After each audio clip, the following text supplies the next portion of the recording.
Le grand dialogue. Le grand dialogue de l'émission de débat du studio Tamani sur votre radio. Le grand dialogue. Une mauvaise gouvernance est de plus en plus dénoncée au Mali. La dernière manifestation date de ce week-end à Bamako. Comment la gouvernance a-t-elle évolué depuis l'indépendance au Mali? Quel bilan de la démocratie malienne? Le grand dialogue de ce soir s'intéresse à ces questions. Nos invités sur ce plateau, professeur Issa Ndiaye, auteur des ouvrages Silence on démocratise et le Festival des brigands. Ali Tunkara, sociologue, je suis Fatmata Togola. Le grand dialogue. Bonsoir et bienvenue au Grand Dialogue. Les Bamakois expriment leur déception sur la gouvernance du pays. Au micro de notre reporter, je vous propose de les écouter. La gouvernance aussi au Mali, ça va très mal. Le Mali est mal gouverné. Moi, je veux qu'on introduise la société civile plus l'opposition. L'exemple d'un gouvernement, c'est comme un père au sein d'une famille. Et qui est prêt à servir sa famille, n'est-ce pas, et obligatoirement sera prêt à servir sa patrie. Et qui doit faire ça? C'est ceux-là qui sont en charge de gouverner. Ils doivent se soucier du devenir de leur fils. Tout le monde sait ce qu'il y a, ça ne va pas. Il n'y a qu'une seule solution. Il faut un jeune dictateur. Le problème se situe au niveau des Maliens même. Ce n'est pas les dirigeants. Parce qu'il faut que les Maliens changent de caractère, de mentalité, de comportement. C'est ce qui peut nous amener loin. Bon, ce gouvernement-là a été un gouvernement très carent. À nos jours-là, si ce n'est pas ce gouvernement-là, on n'a pas eu tellement de difficultés. Il faut que le gouvernement même quitte. Il y a deux aspects très importants qu'on doit faire face. Par rapport sur le plan économique, plan sécuritaire. Ça doit être la priorité maintenant du gouvernement. Pour moi, il faut des institutions fortes. Et rien que ça. L'application des lois, point. Alors, vous venez d'entendre les avis des Bamakois. Nous ouvrons les débats avec vous. Docteur Tunkara, comment la gouvernance malienne a-t-elle évolué à travers l'histoire? Je pense que majoritairement, lorsqu'on écoute ces différentes interviews, sont un témoignage éloquent des malaises auxquels les Maliens font l'objet dans leur écrasante majorité. Toutes les interviews sans exception, effectivement, remettent en cause l'efficience et la pertinence de l'élite politique, notamment ses actions en faveur des populations.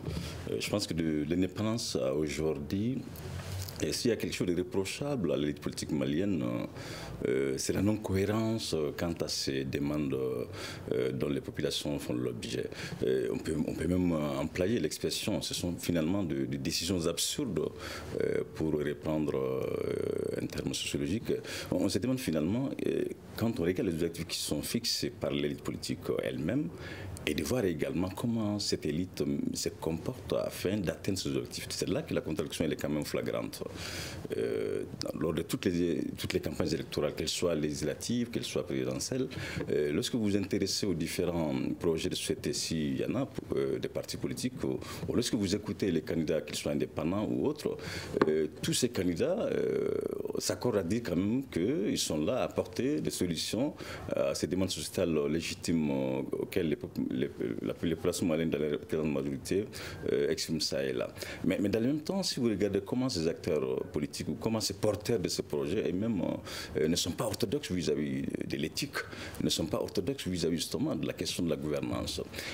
Pour faire simple, comparer le train de vie d'un politique malien à celui d'un citoyen lambda. C'est là que vous allez vous rendre compte finalement que le fossé il est quand même palpable. On n'a pas besoin d'être un analyste pour se rendre dans le vide. Donc, en somme, les Maliens ont de quoi d'émettre des doutes sérieux quant à l'efficacité de l'élite politique à apporter des solutions durables à leurs demandes qui me paraissent légitimes quand même temps sur les plans sécuritaires qu'économiques. D'accord. Alors, professeur Ndiaye, vous avez publié 2 livres sur la question. Qu'en est-il de la situation?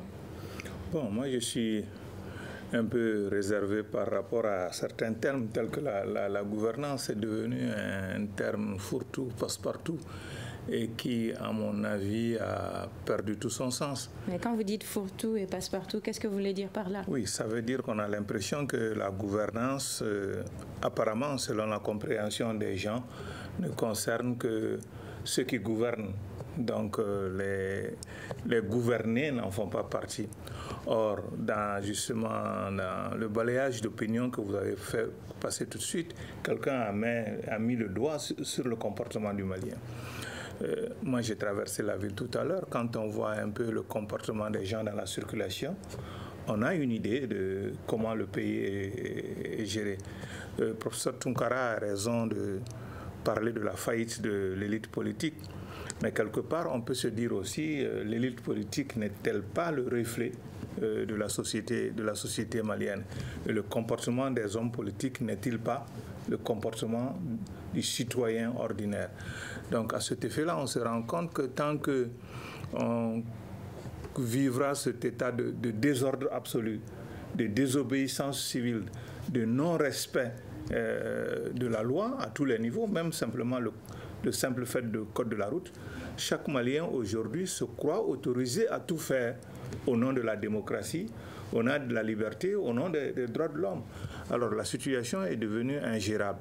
Donc ça pose un problème fondamental de société qui doit nous amener non seulement à réfléchir sur la situation et aussi à dégager des alternatives. C'est ce que moi j'ai essayé de montrer dans ces deux livres, en essayant de montrer comment le processus de démocratisation que nous avons voulu dans les années 90 et après la chute de Moussa Traoré a conduit à une série de fractures sociales et aux impasses cruelles que nous constatons aujourd'hui. D'accord. Alors, M. Tunkara, vous avez entendu le professeur Ndiaye concernant cette faillite-là. Il nous parle du reflet de la société, cet impact sur la gouvernance. Naturellement, il y a forcément un pont qu'on pourrait établir entre le comportemental de l'élite politique et celui du citoyen ordinaire. C'est une évidence. Si vous regardez quand même l'élite politique avant tout, elle est un être social qui a reçu effectivement tout un ensemble d'éducation, qui a incorporé tout un ensemble de normes, lesquelles normes effectivement, même si parfois restent défaillantes quant à l'agir de cette élite politique.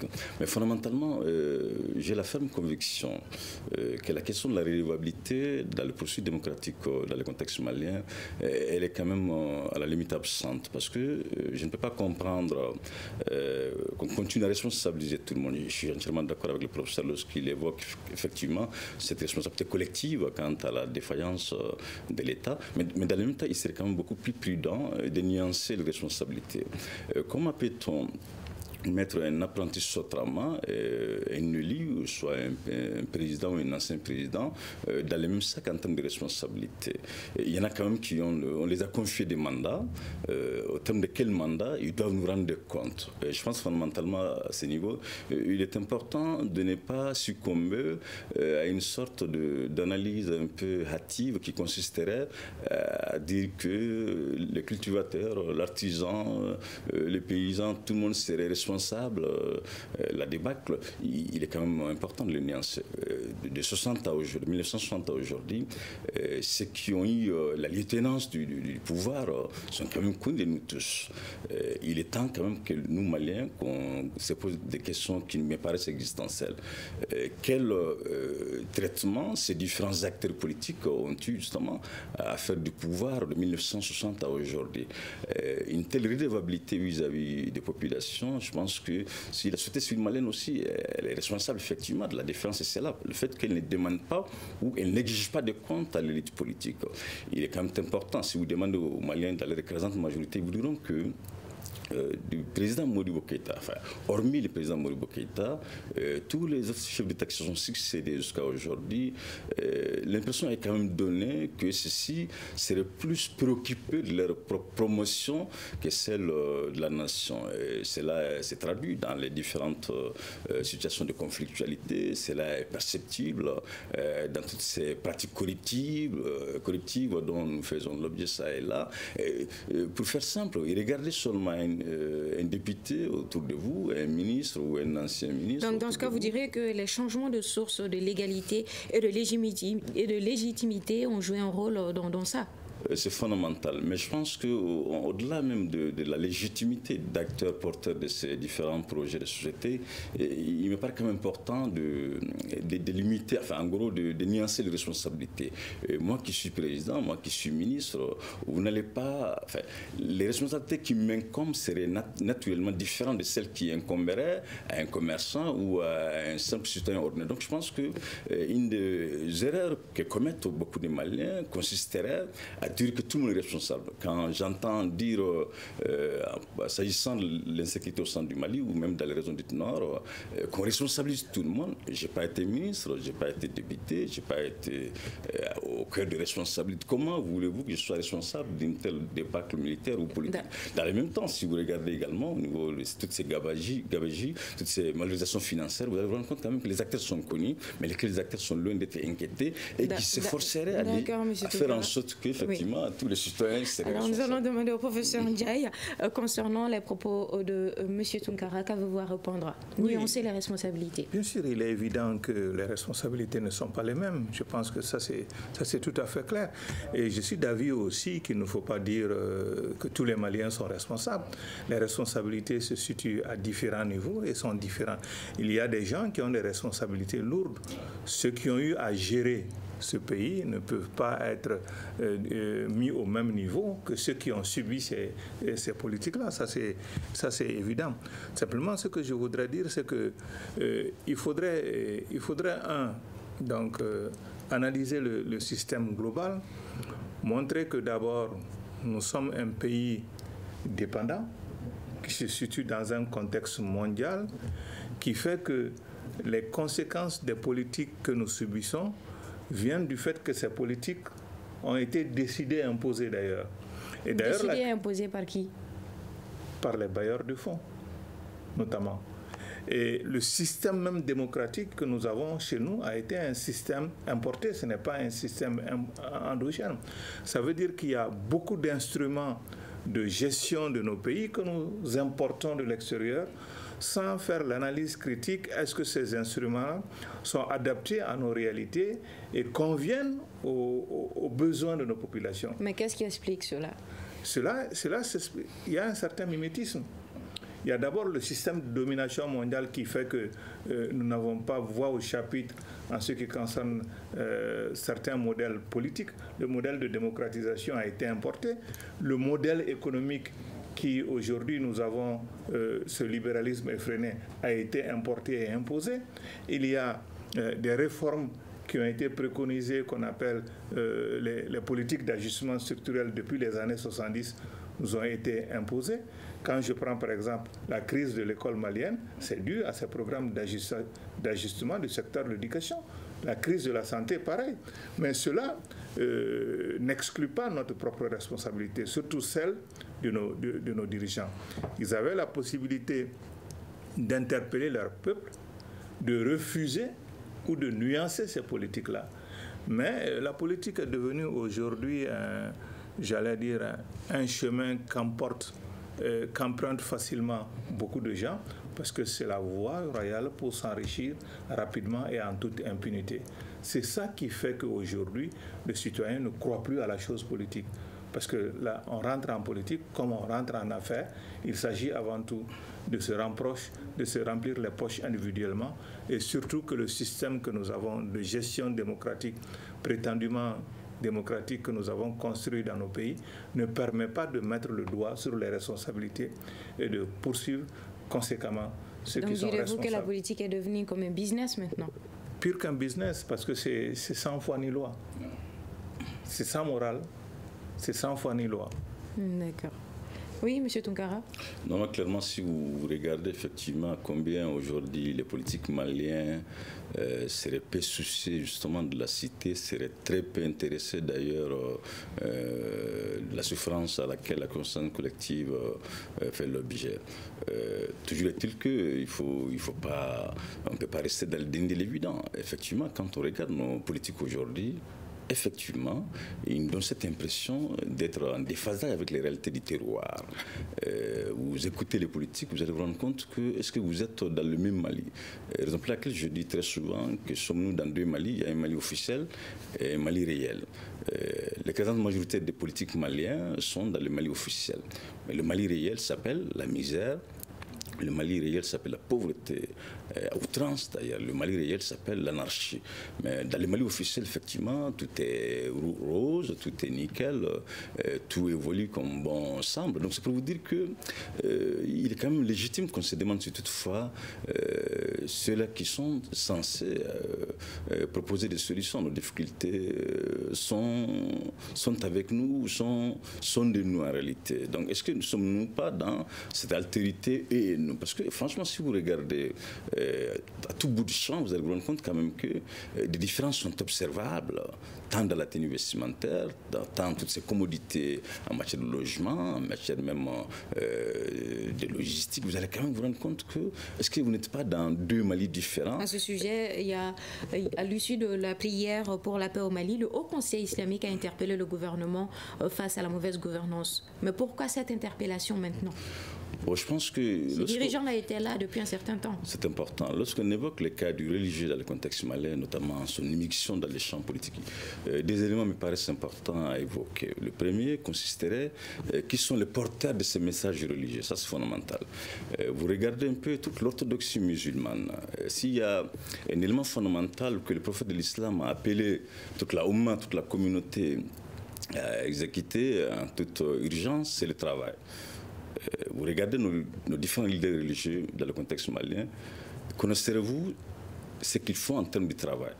Là ça pose déjà de sérieux doutes quant à la légitimité de porter déjà le message religieux. Parce qu'un bon musulman ne vit pas au crochet de ses semblables, ce qui est quand même le cas malien.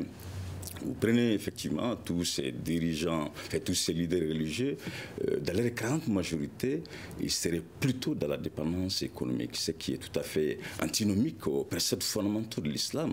Quand vous parcourez toute la tradition prophétique, effectivement, le prophète de l'islam, il invite non seulement au travail, mais surtout le travail bien fait. Il faut faites-le convenablement. Ça, c'est important. Dans le même temps, une des qualités aussi, lorsqu'on porte le message religieux, c'est la sobriété. Regardez aujourd'hui nos leaders religieux, combien d'entre eux sont-ils sobres? Aucunement. Voilà, une des qualités d'un religieux, c'est cette sobriété. Mais quand vous dites qu'ils ne sont pas sobres? Ils ne le sont pas. Et regardez le véhicule dans lequel, je ne suis pas contre ce qu'ils soient dans des véhicules luxueux, naturellement, si les avoirs sont légitimes. Mais naturellement, des gens qui n'ont même pas d'occupation officielle, comment voulez-vous qu'on accepte effectivement de légitimer les moyens de locomotion, de légitimer effectivement toutes ces villas somptueuses? Je pense fondamentalement que le porteur du message religieux dans le contexte malien serait lui-même en déphasage avec les préceptes fondamentaux de l'islam, qui consisterait effectivement à travailler, et non seulement à travailler, mais dans le même temps d'avoir une occupation officielle et légitime. Or, pour le contexte malien, on se rend compte que cet enchevêtrement entre les religieux et les politiques, effectivement, expliquerait le pourquoi. D'ailleurs, ce qui reproche aux politiques, il faut quand même le rappeler, ce qui reproche aujourd'hui aux politiques, qui sont entre autres la mauvaise gouvernance, les pratiques corruptives, et même ils sont inscrits exactement dans les mêmes dynamiques au regard de ce qu'on voit d'eux. Donc c'est pour vous dire que certes, il est important que la République effectivement soit ouverte à toutes les croyances religieuses, mais dans le même temps, lorsqu'on est porteur des messages religieux, on a beaucoup tenu compte de l'orthodoxie religieuse. Or, pour le cas précis du Mali, effectivement, quand vous regardez toute la tradition prophétique, vous regardez ces différents compagnons, et comparez ceci à nos leaders religieux, vous allez vous rendre compte qu'en réalité, au bout du tunnel, les gens se battent pour des raisons économiques. Et le combat qui sont menés ça et là nous rend des religieux au nom même des préceptes musulmans. Alors, professeur Ndiaye, votre observation à ce sujet? Oui, je pense que la responsabilité n'est pas uniquement celle de la classe politique. Bien sûr, la faillite du pays, l'explication première, c'est d'indexer la classe politique. Mais la société, on pourrait dire tout autant de la société civile, quels que soient les segments qui soient considérés.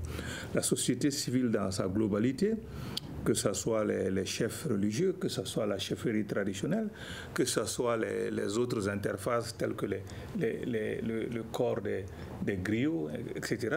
Tous ces intermédiaires sociaux qui étaient en quelque sorte des atouts dans nos sociétés traditionnelles sont aujourd'hui devenus des segments qui se vendent par-ci, par-là, et donc engagent des revenus qui sont aussi, dont les fondements sont aussi discutables que ce que gagnent les politiques au-delà.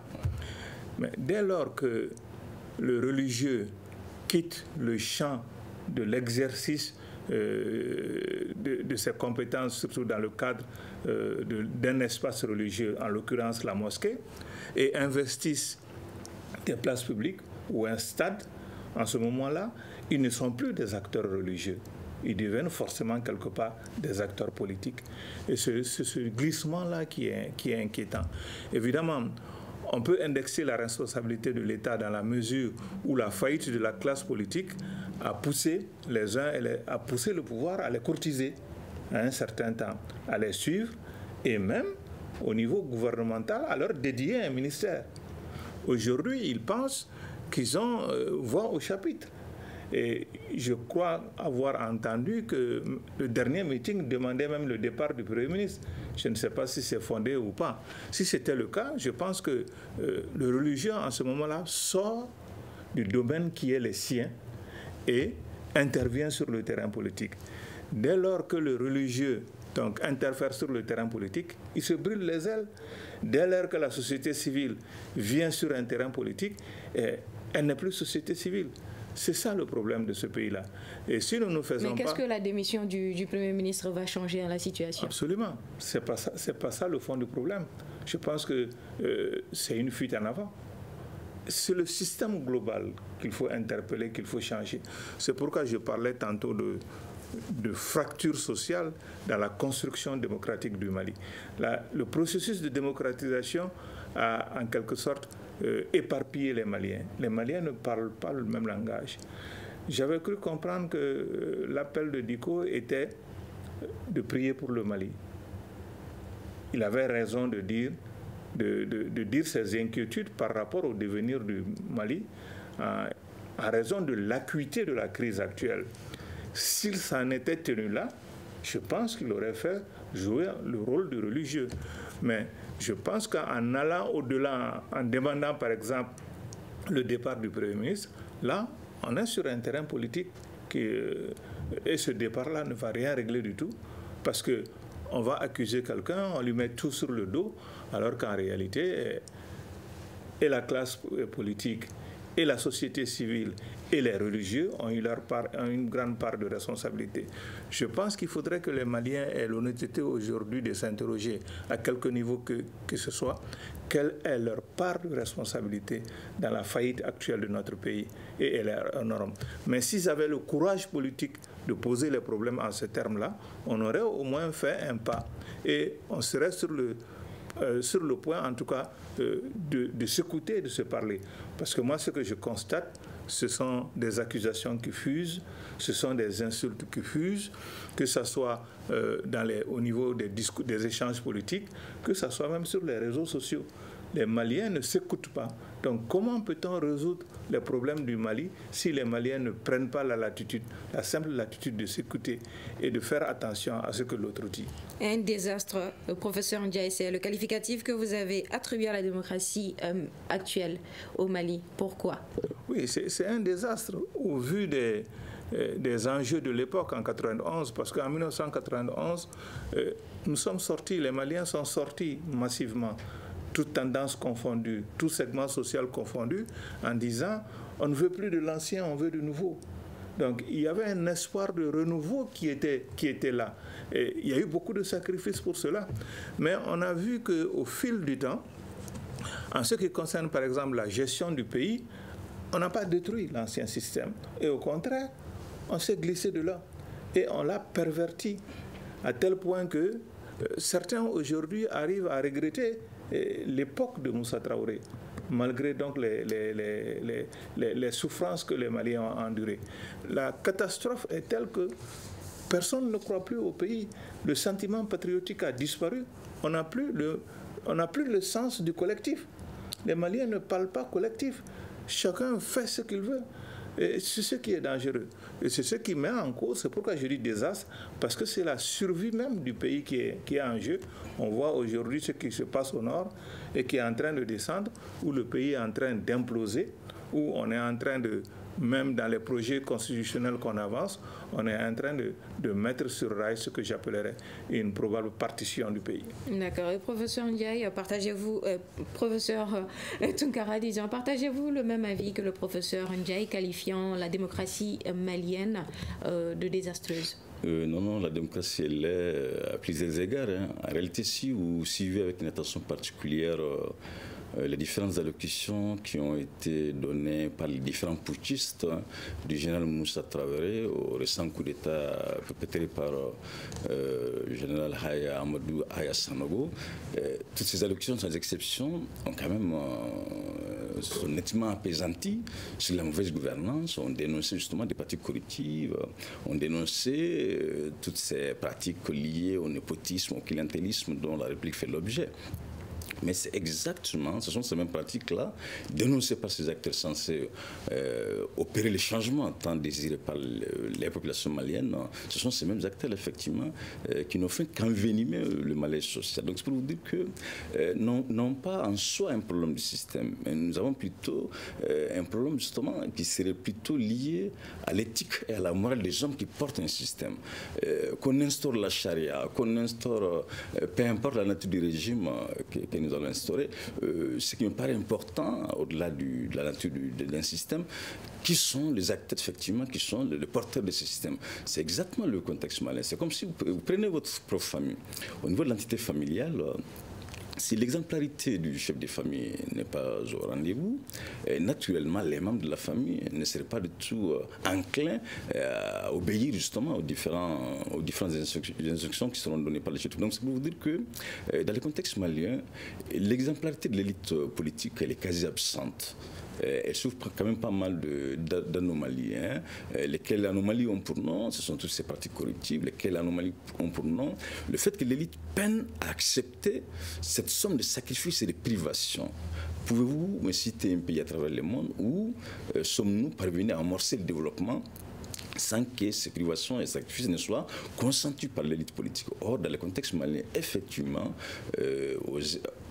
au-delà du régime du président Modibo Keïta, tous les autres régimes qui se sont succédés, on a vu quand même que les acteurs politiques de leur écrasante majorité, y compris effectivement la société civile, ou en tout cas tous ceux-là qui sont censés opérer les changements, peinent à accepter ces sacrifices. Donc, imaginons, prenez les grandes institutions de la République, vous allez vous rendre compte que les salaires qui sont perçus par ces différents acteurs et tous se font à lui au fonctionnement de ces différentes institutions sont un témoignage éloquent que l'élite elle est peu souciée justement de cette souffrance, de cette souffrance à laquelle les Maliens de la représentante majorité font l'objet. Donc je pense fondamentalement c'est cette exemplarité de l'élite de 68 à aujourd'hui qui poserait plus de problèmes aux Maliens que le système en lui-même, d'ailleurs. D'accord. Alors, professeur Ndiaye, certains responsables politiques, malgré avoir reconnu le mérite de vos ouvrages, regrettent que l'accent n'est mis que sur une dimension de l'histoire politique. Je vous propose donc d'écouter Choguel Kokala Maïga, président du parti Rassemblement pour le Mali. C'est notre histoire et que nous devons l'assumer intégralement. Mais pour l'assumer, il faudrait qu'au préalable, nous en fassions une lecture complète, intégrale, sans la saucissonner. Et faire en sorte que de 1959 à 2019, autrement dit sur les 60 ans, que nous puissions faire une lecture globale et nous réconcilier et partir sur de nouvelles bases. Alors, professeur Ndiaye, qu'avez-vous à répondre aux commentaires de M. Choguel? Oui, moi, mon projet d'écriture n'était pas de balayer l'histoire du Mali. C'était d'abord le souci et le cœur du problème, c'est la question de ce qu'on a appelé le mouvement démocratique. Moi, je me suis focalisé sur ce segment-là. J'ai des écrits antérieurs à cette période, à la période de Moussa Traoré, mais je comprends bien le but politique de Choguel, et je lui ai dit d'ailleurs, Choguel essaie d'une manière ou d'une autre de disculper Moussa Traoré des dérives qui ont été commises au temps de l'UDPM. Je lui ai dit publiquement, mais j'ai beaucoup de respect pour Choguel parce que lui, il fait partie de ces hommes politiques qui ont eu le courage à l'époque de se déclarer partisan de Moussa Traoré à sa chute. Il fallait avoir un certain culot pour le faire. Mais au-delà de ça, accuser le mouvement démocratique de tous les péchés d'Israël en quelque sorte n'est pas aussi juste. Maintenant, quand on les coince de ce côté-là, ils reviennent et ils disent, bon, il faut interroger aussi la Première République. Moi, mon projet d'écriture ne concernait pas la Première République. Beaucoup ont écrit là-dessus, mais il y a une bonne dose aussi de mauvaise foi quand on te dit, toi, tu as commis telle faute. Au lieu d'accepter d'en discuter, tu dis non, mais parlons de la faute qu'a commis tel autre. Là, on fausse le débat. Il est vrai aussi qu'il faut avoir un parcours global de l'histoire contemporaine du pays. Moi, je me suis focalisé sur le mouvement démocratique parce que ma hantise était le fait que c'est une histoire assez récente, mais que beaucoup de jeunes ne connaissent pas et que malheureusement, on est en train de travestir. Donc, il y a une part de vérité historique qu'il fallait restituer pour la mémoire collective, dans le sens d'interpeller les jeunes et de les amener à débattre des problèmes qui sont pour eux des problèmes actuels. Ça, ce questionnement-là est indispensable. Je pense que ce débat-là sur la démocratie malienne est un débat incontournable. Et moi, je pense, pour répondre un peu au professeur Tunkara, ce n'est pas seulement une question d'exemplarité. Si, elle est importante. Mais il faut interroger aussi le système. C'est parce que quelque part, vous avez pris l'exemple de cette famille. Avant la famille, c'était quoi? Il y avait le souci du bien collectif. Comment voulez-vous donc aujourd'hui qu'on ait ce même souci-là quand c'est la quête du gain individuel au niveau même de la famille? Donc chacun cherche à gagner quelque chose individuellement. Donc déjà, on peut dire que ce n'est pas le même système. Je pense qu'il est important d'importer. Nous avons changé de société. Nous avons changé de système. Le monde a changé. Nous sommes dans un monde de l'individualisme et du libéralisme effréné. Donc, dans ces conditions-là, il va être difficile de mener les politiques sociales assez conséquentes. Ce n'est pas seulement vrai pour le Mali, mais regardez même dans ces pays développés, ils sont en crise. Il y a beaucoup de problèmes de société. En France, aujourd'hui, il y a les gilets jaunes qui crient parce qu'ils n'arrivent pas à joindre les deux bouts. Aux États-Unis, il y a la misère qui s'étend malgré l'accumulation des richesses au niveau d'une certaine catégorie. Donc, il y a un problème de système. Je pense qu'il faudrait à la fois, le défi en tout cas en ce qui concerne le Mali, il faudrait à la fois changer le système, mais inventer un système adapté aux réalités qui sont les nôtres et en même temps changer aussi les hommes. Et à ce niveau-là, l'exemplarité des dirigeants doit être la règle. Monsieur Tunkara. Non, c'est important. Lorsque je reviens sur la notion du système dans le contexte malien, cette notion m'amène à dire qu'effectivement, quand vous regardez les textes fondamentaux de la Constitution, ils sont quand même d'une beauté exceptionnelle. Mais lorsqu'on s'intéresse à leur application, c'est là que vous allez vous rendre compte que le problème résiderait plus dans l'applicabilité de ce qui est comme compromis, de ce qui est comme entendu entre les hommes. Nulle part ailleurs, vous allez croiser des sociétés florissantes où ceux-là qui sont censés justement gouverner eux-mêmes ne sont pas exemplaires. Le professeur a fait allusion justement à certains systèmes, notamment français et américains. Vous prenez ces différents États, ce sont les politiques qui ont peur des populations, primo abord. Or, vous venez dans nos États africains, ce sont les populations d'ailleurs qui, les politiques même, ils craignent, enfin, ils constituent même l'objet de crainte en fait pour les populations. Et imaginons un exemple bidon, vous allez emprunter une route quelconque à Bamako ici, ce sont des porteurs d'uniformes, notamment les officiers, des magistrats, même des députés, des ministres de surcroît, qui ne respectent même pas le fait. Vous voyez donc à combien, effectivement, la question d'exemplarité est fondamentale. Moi, je ne vois pas en quoi un ministre qui est censé donner l'exemple aux populations ne s'arrête pas au fait. C'est quand même scandaleux dans un pays sérieux. De la même manière également, les acteurs qui sont censés aussi veiller à la sécurité des populations sont ces mêmes acteurs qui sont source d'insécurité, car ils empruntent des voies appelés sens interdit, sont ces mêmes acteurs-là qui ne s'arrêtent pas au panneau de signalisation. Donc c'est pour vous dire qu'à combien le problème malien, le système me paraît même marginal, sincèrement, parce que même quand vous prenez toutes les rhétoriques dont les religieux font l'objet, le recours à la charia, c'est pas ça, il ne s'agit pas d'instaurer la charia. Mais même si la charia est instaurée demain dans le contexte malien, les acteurs qui vont porter cette même charia, si ceux-ci ne sont pas orthodoxes vis-à-vis de la charia, naturellement, elle serait quasi identique au système que nous connaissons aujourd'hui. Donc c'est pour vous dire que fondamentalement, les textes sont d'une beauté exceptionnelle. Les différentes idéologies qui les animent également le sont aussi.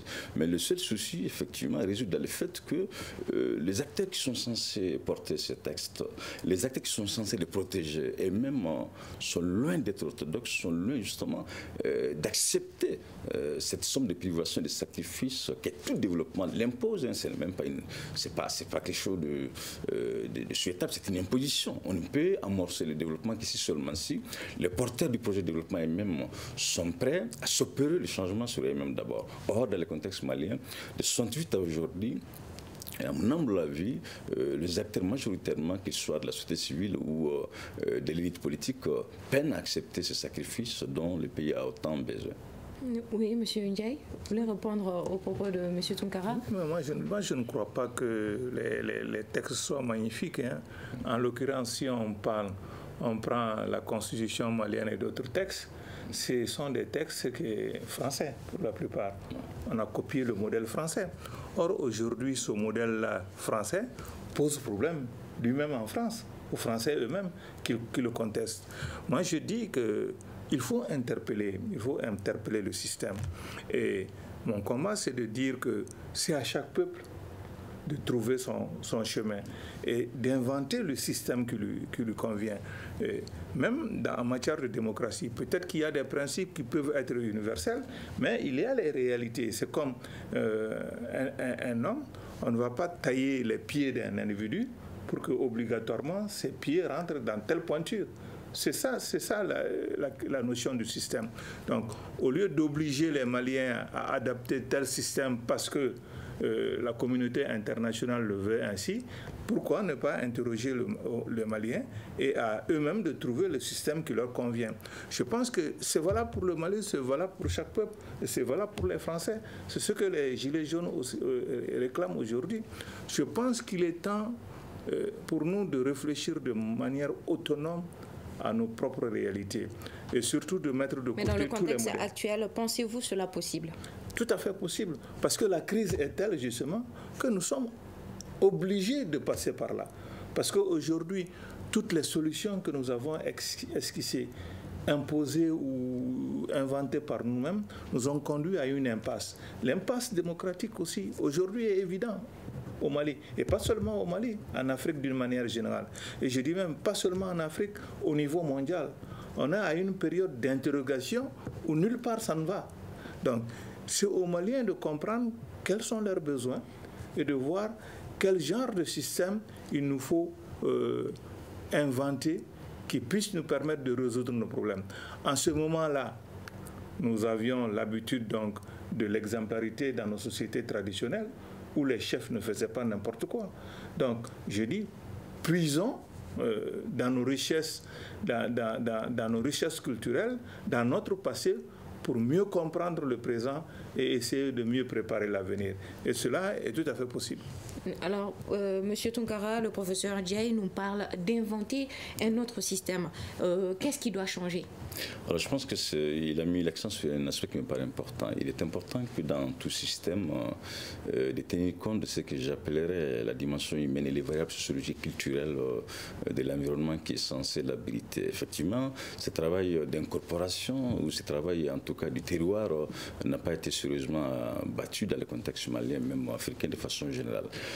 Mais fondamentalement, en parlant de qu'est-ce qu'il faut concrètement proposer comme système, il me paraît fondamental qu'on comprenne que même si l'ancrage du terroir est de mise, toujours est-il que la question d'incarnation, elle est quand même fondamentale. Parce que il a fait allusion au cas de la France et même des États-Unis, effectivement, lesquels systèmes aujourd'hui éprouvent des difficultés, comme partout ailleurs.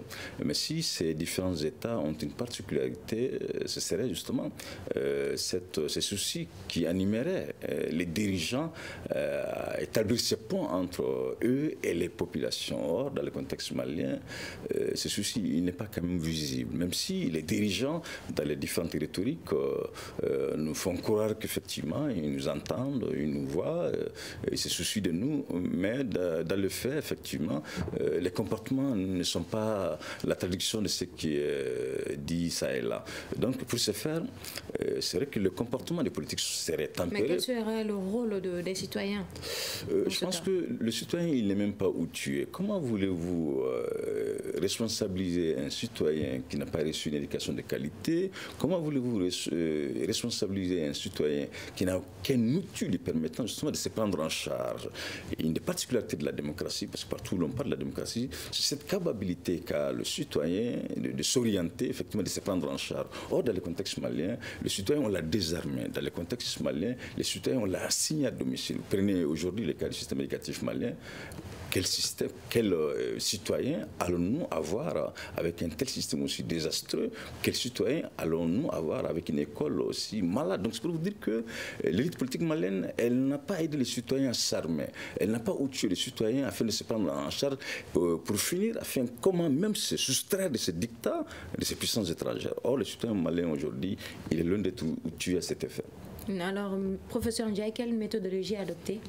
Oui, mais ce n'est pas un problème spécifiquement malien. Que ceux qui protestent en France et aux États-Unis disent que le citoyen est complètement ignoré par les systèmes qui sont en place là-bas.